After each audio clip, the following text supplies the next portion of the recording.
Dear bright people, Assalamualaikum warahmatullahi wabarakatuh. Dimas is speaking. Apa kabar teman-teman? Semoga semuanya selalu dalam kondisi sehat ya dimanapun berada. Terutama saya ingin menyapa para CPNS nih yang kemarin sudah berhasil SKB, lalu sekarang mungkin sedang proses untuk pengunggahan berkas ya. Berkas untuk pemberkasan nanti menjadi prasyarat terakhir untuk sebelum nanti mendapat SK CPNS. Sebelumnya semangat untuk teman-teman. Nah, di sini saya ingin sedikit sharing. Sebetulnya teman-teman yakin nggak sih pengen jadi PNS gitu ya? Nah, kira-kira ketika sudah menjadi CPNS nanti gitu, kira-kira berapa sih besaran gaji atau pendapatan teman-teman nanti? Oke, kita akan bahas sesaat lagi. Tapi buat yang belum subscribe, silakan di subscribe ya dan diaktifkan notifikasinya, sehingga nanti teman-teman akan dapat video-video terbaru dari channel Dimas P. Muharam. Oke, let's get started. Nah, ketika teman-teman melamar menjadi CPNS, motivasinya apa sih? Mungkin ada teman-teman yang ketika mendaftar di CPNS itu pengen satu, ini yang ideal ya, ingin berkontribusi buat bangsa dan negara. Wow, ini keren gitu ya. Dan itu kita harus pasti apresiasi, dan memang di tiap jiwa tiap PNS memang harus seperti itu gitu loh, bahwa kita menjadi aparatur sipil negara itu memang harus untuk berkontribusi bagi negara dan bangsa ini. Itu kita sudah dapat banyak sekali dari negeri ini, dari tanah air kita, dan inilah saatnya kita buat payback gitu ya, buat berkontribusi bagi negara. Yes, idealis banget ya, tapi ya itulah harus seperti itu teman-teman ya. Nah, yang kedua apa? Kedua, ini mungkin yang semua kita pastinya berpikir seperti itu ya, ingin mendapatkan penghasilan yang mapan ya. Karena banyak orang yang bilang bahwa menjadi PNS itu mapan gitu, bilang pekerjaan yang mapan karena ya mendapatkan gaji rutin tiap bulan gitu kan, terus ada tunjangan dan lain-lain seperti itu. Nah, tapi teman-teman sudah sadar belum sih bahwa sebetulnya nggak begitu banget gitu ya. Sebetulnya tidak seperti yang mungkin orang bayangkan. Tapi entah kenapa banyak orang yang tetap saja ketika seleksi CPNS itu sampai persaingannya ketat sekali gitu. Berarti kan ada sesuatu yang menarik ya. Nah, kita akan bahas nih ya. Nah, mengenai pendapatan teman-teman selama CPNS. Pertama, ketika teman-teman nanti dipanggil untuk istilah bukan registrasi ulang ya, tapi untuk penyambutan CPNS, itu nanti teman-teman akan mendapatkan SK. SK-nya ini bukan SK PNS ya teman-teman, tapi SK CPNS, calon pegawai negeri sipil. Nah, di dalam SK itu nanti sudah jelas tuh, sudah ada besaran gaji yang teman-teman terima, lalu tunjangan apa saja teman-teman terima gitu ya, lalu juga posisi jabatan teman-teman. Nah, sekarang kita di PNS sekarang itu ketika masuk sudah langsung menempati posisi atau jabatan tertentu, sudah lebih jelas gitu ya pekerjaannya. Nah, ketika teman-teman masuk CPNS, apa sih yang teman-teman dapatkan? Dua hal utamanya itu adalah gaji dan tunjangan. Gaji sendiri itu adalah gaji pokok gitu ya, gaji pokok. Lalu setelah ada gaji pokok, ada lagi tuh tunjangan, namanya tunjangan keluarga. Jadi kalau udah punya istri akan ada dapat tunjangan lagi sedikit, tapi tidak besar jumlahnya lah ya. Lalu ada tunjangan lagi, tunjangan anak gitu ya.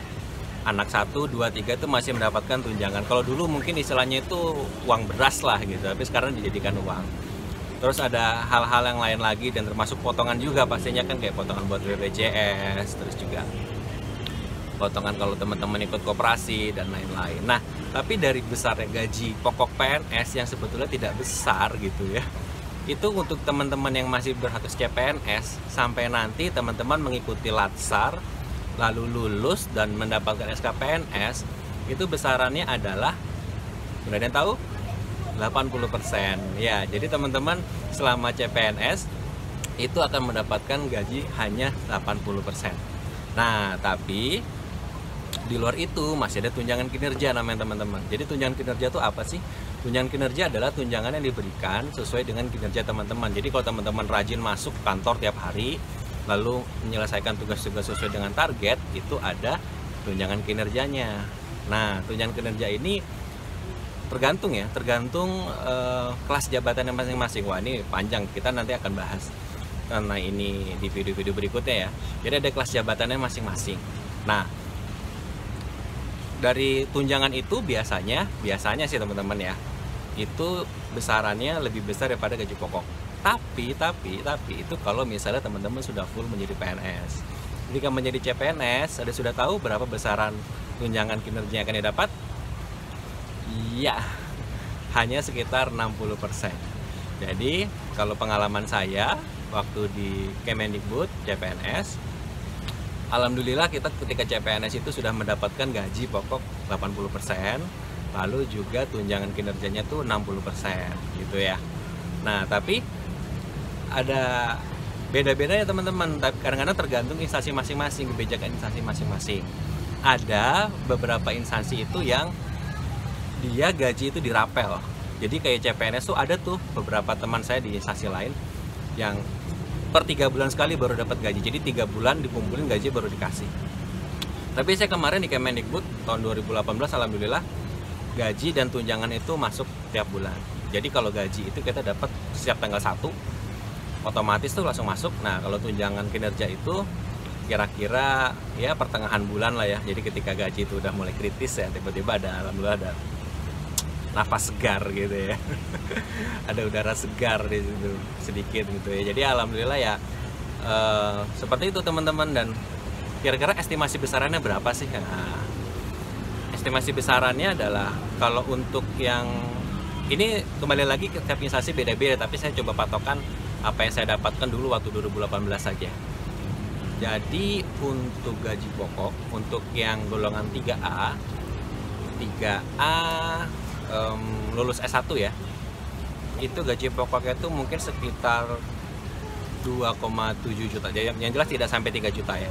Itu kalau 100%. Kalau 80%-nya itu paling waktu itu terima mungkin hanya sekitar 2,4 atau berapa gitu ya. Pokoknya nggak sampai 3 juta lah intinya ya bulan. Nah, tunjangannya sendiri berapa?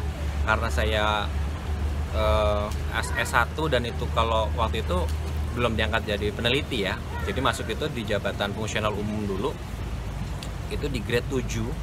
Nah, 60%-nya itu kalau nggak salah ya teman-teman, waktu itu terima sekitar tunjangannya itu sekitar 1,5 atau 1,7 kalau nggak salah. Ya segitulah ya.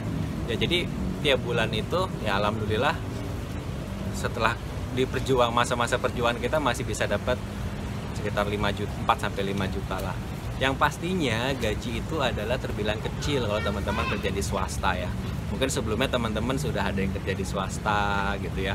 Mungkin mendapat gaji ada yang 2 digit mungkin ya. Ketika masih CPNS ya bisa jadi menurun sangat jauh gitu ya. Dan banyak hal-hal lain ketika CPNS itu yang dibatasi. Seperti misalnya kalau ada kegiatan yang biasanya itu akan ada honorarium, biasanya CPNS itu nggak bisa ikut. Jadi hanya membantu saja, tapi tidak dapat honorarium karena itu buat sudah PNS penuh. Lalu ya banyak hal-hal batasan-batasan lain gitu. Tapi ya itulah kompensasinya yang kira-kira 1 tahun kemudian kalau teman-teman lancar bisa diangkat jadi PNS.